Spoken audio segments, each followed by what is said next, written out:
ఏడుపాయల దుర్గమ్మ ఆ నిండు పున్నమి చంద్రుని కంటే అందంగున్నాదో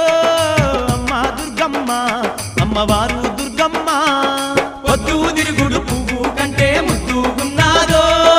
అమ్మ దుర్గమ్మ ఏడుపాయల దుర్గమ్మ ఆ నిండు పున్నమి చంద్రుని కంటే అందంగున్నాదో అమ్మ దుర్గమ్మ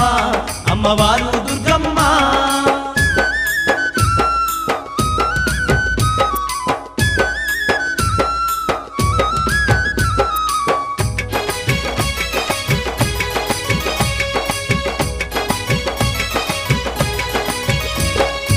ఏడుపాయల తీరమునందు బంగారు బండ సొరికెలో తల్లి ఆది పరాశక్తి అయి నిలిసినాది అందరికీ ఆతురాలయ్యినాది